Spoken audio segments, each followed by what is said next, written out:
So with the release of the Fujifilm X100 this is not the 6, this is the 5, I still have the 5, my favorite camera ever, but I am not going to upgrade.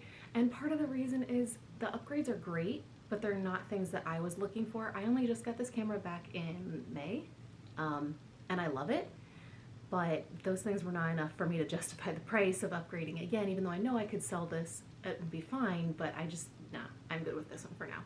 We'll see what the next one brings. But some thoughts I had, the new megapixel sensor is great, the IBIS would be great, having the new film simulation that everybody likes is great, all of those are great. I think they could have done better with maybe making it weather sealed without having to buy an extra adapter or something. I don't know if that's an option. I also think, and I know people are very different on this, I personally would like the lens to be like an f1.8 or something, just lower than an f2, because for me, like, that's my style of shooting, is like that shallow depth of field. I don't know if that's even possible to keep the camera as small as it is. I don't know. So keep in mind, I don't do video. Like, I don't even really know what I'm doing when I set these cameras up. I don't understand video settings at all. I don't do video. However, everybody thinks like, oh, everybody just wants a flip screen because they want to be vloggers. You wouldn't use this for vlogging. It's way too tight. However, I still want a flip screen. And you know why? Because if you're trying to take self-portraits on a tripod, this would be super helpful. When we're on vacation and I want to be able to see what's in the frame and just like make it like take a picture really fast, that would be really helpful. Especially if you were able to have an interval timer that refocuses after each shot, which my Canons do, which is why they're phenomenal, but I just don't want to take Canon with me on vacation. It's made me debate getting an M50 just because I think that one might be able to do it. Because my other Fujis, I love them, but none of them can refocus with the interval timer. My Sony A7C couldn't do it either, so it's not just Fuji. I don't know if anyone can, but I would love that because it would make taking travel photos so easy. If I have someone else in the frame with me, like my husband, I can focus it on him and then run into the frame, and that works, like with the self-timer. But it's still hard. The app is terrible. The app lags really bad usually, and it often just loses connection. And when you're trying to take a quick photo on a vacation, that's not helpful. So all the people saying everybody wants a flip screen for vlogging and all that, I'm like, no, I could care less about video settings at all in this camera. I don't care if it shoots video, whatever. I just want it because it is a photo camera for me, but I want it for photo reasons. Because like my X100, which I have loved this thing, it just doesn't do as well in low light, so I wish they would make an X80. But having that flip screen makes a huge difference. And because this one is wider, you could use this one for vlogging if it had like IBIS. That one does work for that because it is a much wider lens, but like I've used it on trips where like if I want to take a photo of my husband and I don't have anywhere to set my camera up, I can at least take a selfie of us with this just because, which I don't like doing, but it's still better than what my phone would do. And it just like, it works better because it's wider and I can flip the screen out. I'm not saying I want the X100v wider because 35 is already very wide for me. I am more of a 50 and 85 shooter, so I do not need a wider lens on this. Now the other thing, and I have had so many people try to correct me on this, but I'm right, and I've seen it in other videos. There's one I just watched yesterday that was phenomenal, and he did a whole comparison with it too. And I can't think of his name right now, but everybody is talking about how the new X100 has the 40 megapixel sensor that you can crop in on now with the digital teleconverter. All of the models before have had the digital teleconverter. My X70 has the digital teleconverter. And it actually isn't terrible even on this. If you have good lighting, you cannot tell that you used the digital teleconverter. It's actually kind of crazy. Low light is where you're gonna see it the most, I think, and that's understandable. However, this has a great digital teleconverter that you can use, and I use it all the time, and I don't notice a difference, and it's because the X100v has software in it that upscales the image, and I know you can do that in post. I don't know how to do that in post, so I don't do that. This, for people like me who don't know all that stuff, this makes it so much easier, and that's great.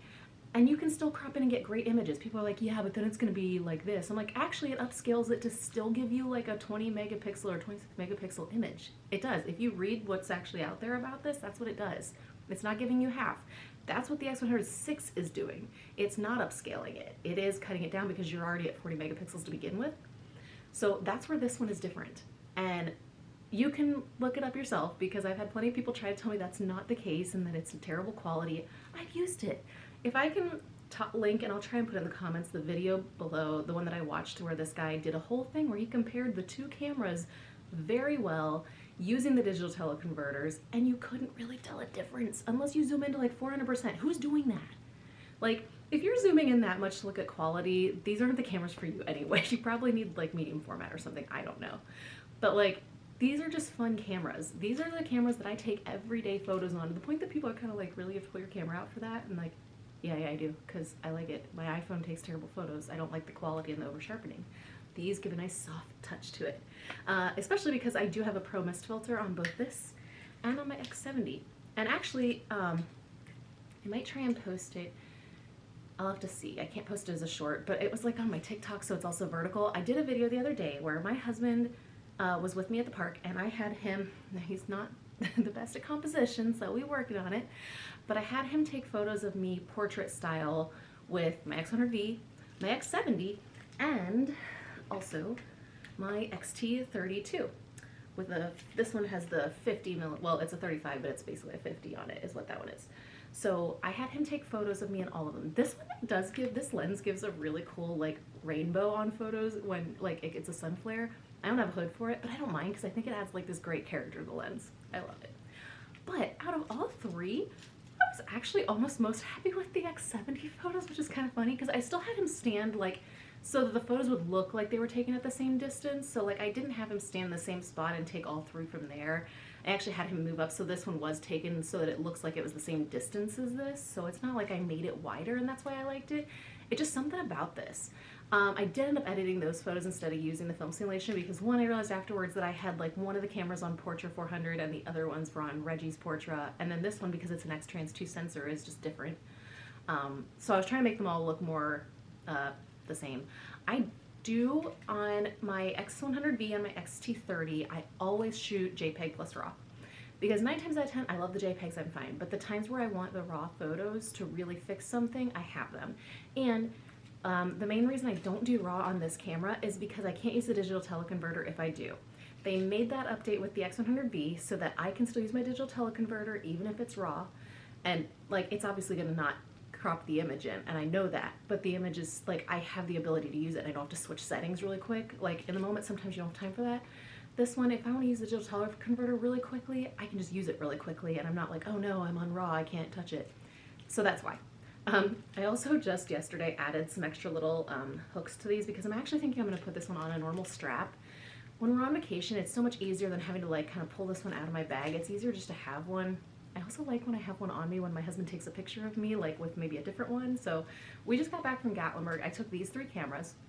I only used my X-T32 for a couple photos the very first day, and that's it. And I left it in the hotel room after that. I will probably still take it out west with us in May because like I think I'm gonna get some great photos out there. I can't decide what lenses. I'll probably bring the kit lens just because, you know, nature and landscape, but I used my X100V for 98% of the photos on our trip to Gatlinburg, all of them. And I just had it on a strap on my hip all day, every day, which is pretty much what I did in Disney too. I did pull this one out a couple times occasionally, mostly just to when I needed a wider shot, like, or if I was trying to get a selfie of us. But I only took like maybe 10 photos, I think, on this one, and all the other hundreds of photos I took were on this. I also posted a video of all of that on both my Instagram and on my, I think it's actually on my Fuji Instagram though, which is Allie's Fuji Snaps, and then on my TikTok, which is Allie's Photography, that has all the vacation photos so you can see what they looked like. Again, I tend to shoot all my content vertically because I'm not really a video person. So when I want to be able to share my photos, I do that there so that I can share the photos because it actually seems to reach more people than just posting a photo on Instagram does anymore. If you want to check all those out, you can, but that's just kind of my thoughts lately. Those are my thoughts on what I wish the X106 would have, or I guess at this point now the 7. I'm still kind of undecided when I take my cameras. Like, I think a big part of this one is the lens is still, it's good in low light, but I think that 1.8 could be even better in low light. I can't even rely on using this one in low light, and I also have to change so much more of the manual settings, and this camera takes a while to start up and then let you select anything that, like, sometimes by the time I started the camera up, the moment's gone. So the X70 could use an upgrade too if they wanted to, and I know there's a lot of people who would love like an X80 or whatever the new one would be. I would love it too. And I do love my X-T30, I really do. It's more just like that's kind of going back to my, I need to carry all these lenses now, and like, so I don't know, we'll see. But those are my thoughts.